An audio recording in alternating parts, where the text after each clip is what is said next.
Ready అయితే అయిపోయాను. Time almost 10 అయిపోయింది. ఇప్పుడైతే ఇంకా పూజ చేసేయాలి. పిల్లలు అయితే రెడీ అవుతున్నారు, లేచారు. బట్ స్కూల్ లేదు కాబట్టి ఓకే.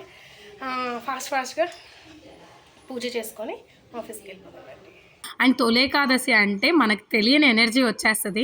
ఎందుకంటే ఇక్కడ నుంచి మన పండగలన్నీ స్టార్ట్ అయిపోతాయి అని చెప్పి అందరికీ తెలుసు కదా. నాకు బాగా గుర్తు, నా చిన్నప్పుడు తొలేకాదశి వచ్చిందంటే నానమ్మ వాళ్ళు, అమ్మ వాళ్ళు చెప్తూ ఉంటారు కదా, ఇక్కడ నుంచి పండగలు స్టార్ట్ అయిపోతాయి, ఒక్కొక్కటిగా అన్నీ వస్తాయి అని చెప్పి. నాకు భలే ఆనందం అనిపించేది. అసలు ఆ రోజు విశిష్టత ఏందో తెలియకపోయినా భలే ఇష్టం తొలేకాదశి అంటే.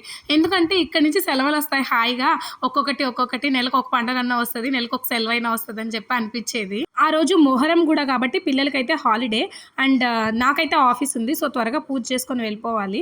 సో కొన్ని తులసి దళాలు అయితే కోస్తున్నాను, ఎందుకంటే స్వామివారికి తులసి దళాలు అంటే ఇష్టం కదా. యాక్చువల్లీ ముందు రోజు పూలు తెచ్చుకునేటప్పుడే తెచ్చిపెట్టుకుందాము అనుకున్నాం, కానీ ఆ రోజు మంగళవారం వచ్చినందువల్ల తులసాకు కొయ్యకూడదు కాబట్టి నేను పొద్దున్నే లేసి కోస్తున్నాను.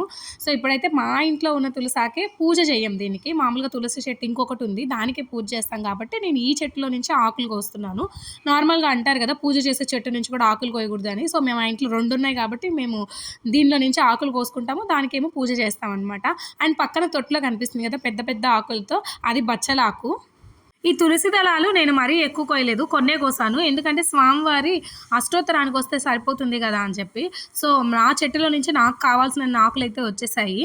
అదే నేను అమ్మ అనుకుంటున్నాము, మన ఇంట్లోనే చెట్టు ఉన్నందువల్ల ఎక్కడికి వెళ్ళాల్సిన అవసరం లేకుండా పోయింది. లేకపోతే తులసి దళాల కోసం మళ్ళీ అదొక వేట మొదలు పెట్టాలి. మొత్తానికి నేనైతే నాకు కావాల్సిన తులసి దళాలు అయితే కోసేసుకున్నాను. ఇప్పుడైతే ఇవి కడిగేసి స్వామివారికి పూజ చేసేసేయాలి. అండ్ ఆల్మోస్ట్ దేవుడి దగ్గర అన్నీ రెడీ చేసేసాను కాబట్టి ఇంకా దీపం వెలిగించేసి వీలైనన్ని మంత్రాలు చదువుకొని వెళ్ళిపోవడం. ఆ రోజు నేను విష్ణు సహస్రనామం చదవదాం అనుకున్నాను, ఆల్రెడీ ఉపవాసం ఉంటున్నాను కాబట్టి, కానీ నాకు టైం కుదరలేదు ఇంట్లో చేయడానికి. అందువల్ల ఆఫీస్లోనే కొంతసేపు టైం తీసుకొని చదివేసుకున్నాను. అండ్ పిల్లలకి ఎలాగో స్కూల్ లేదు కాబట్టి వాళ్ళు ఇంట్లోనే ఉంటారు. మెల్లిగా లేచి మెల్లిగా రెడీ అయ్యారనమాట. అగస్త్యకి ఇడ్లీ ఉంటే చాలు. సో వాళ్ళు కూడా స్నానాలు అయిపోయాయి కాబట్టి ఇంకా మా వారికి కూడా ఆఫీస్ ఉంది ఆ రోజు.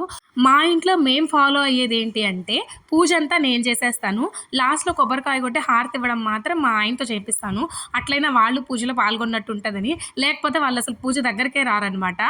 హాయిగా కూర్చొని కరెక్ట్గా హారతి ఇచ్చిన తర్వాత వచ్చి హారతి తీసుకొని నైవేద్యం తినేస్తారు. అట్లా కాకుండా కొంచెమైనా పూజలో పాల్గొనాలని చెప్పి ఇది మాత్రం మా ఆయనకే ఇచ్చి చేపిస్తానమాట.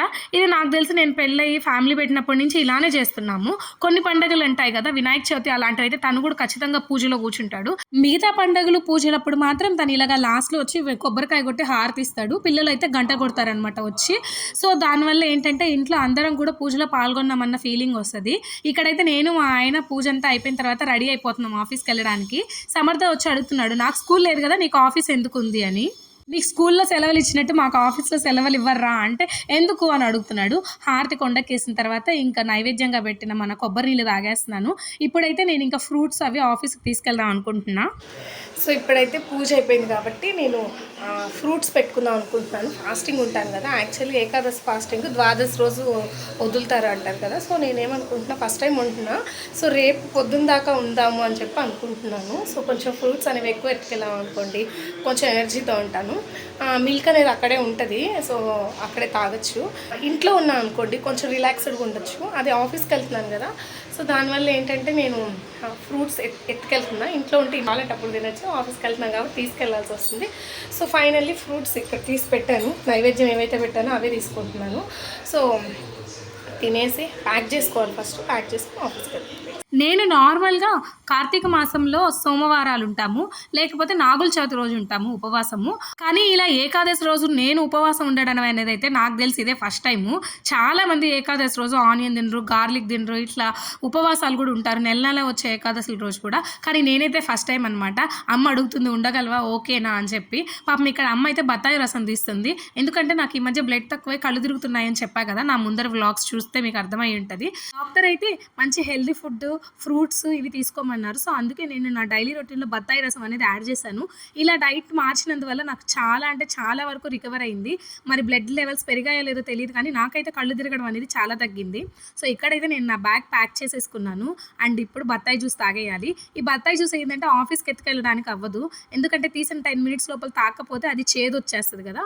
సో అందువల్ల రోజు వెళ్ళే ముందరే నేను తాగేసి వెళ్ళిపోతున్నాను. అన్ని డబ్బాలలో అన్ని ఫ్రూట్స్ ఫ్రూట్స్ పెట్టుకున్నావు ఇంకేంటి ఉపవాసం అనుకుంటున్నారా? నేను తీసుకెళ్ళినవన్నీ నేను ఒక్కదాన్నే తిననండి, నా పక్కన నా కొలీగ్స్ ఉంటారు కదా వాళ్ళకు కూడా ఇస్తాను, అండ్ వాళ్ళు కూడా తింటారు కాబట్టి కొంచెం క్వాంటిటీ ఎక్కువే తీసుకెళ్తాను. ఫైనల్లీ నేనైతే సక్సెస్ఫుల్గా నా ఉపవాసం కంప్లీట్ చేశాను. నిజంగా నిగ్రహం ఉంటే ఏదైనా చేయగలం అంటారు కదా, నాకు అసలు ఆకలి వేయలేదు. మామూలుగా గంటకొకటి ఓపెన్ చేసుకొని తింటూనే ఉంటాను నేను ఎత్తుకెళ్ళే బాక్సులతో, కానీ ఆ రోజు అసలు ఆకలే లేదు. అండ్ ఫైనల్లీ చీర కట్టుకొని వెళ్ళాను కదా, అండ్ ఆ రోజు చాలా బాగుండింది వెదరు. చూసారు కదా గాలి ఎలా వస్తుందో, నాకు బాగా నచ్చి కొన్ని వీడియోలు అయితే తీసుకున్నాం అనమాట, అలాగే కొన్ని ఫొటోస్. ఎందుకంటే మా ఆఫీస్లో గ్రీనరీ అనేది చాలా ఎక్కువ ఉంటుంది కాబట్టి కొన్ని మంచి మంచి ఫొటోస్ అయితే దిగాను అనమాట. అండ్ ఈవినింగ్ అయితే మా ఆఫీస్ పక్కనే ఫుడ్ స్ట్రీట్ ఉంటుంది, అక్కడికి వచ్చి ఒక కొబ్బరి బొండం తాగేశాను, అండ్ ఇంటికి వచ్చి ఒక గ్లాస్ పాలు తాగేశాను. అండ్ పక్క రోజు మార్నింగ్ దేవుడికి ఇంట్లో పెట్టేసుకున్నాక, గుడికెళ్ళి దర్శనం చేసేసుకున్నాక అప్పుడు వచ్చి ఫుడ్ తిన్నాను. అండ్ సక్సెస్ఫుల్లీ నా ఉపవాసం అయితే కంప్లీట్ అయిపోయింది. Thank you so much for watching. Video నచ్చితే సబ్స్క్రైబ్ చేసుకోండి. Bye bye.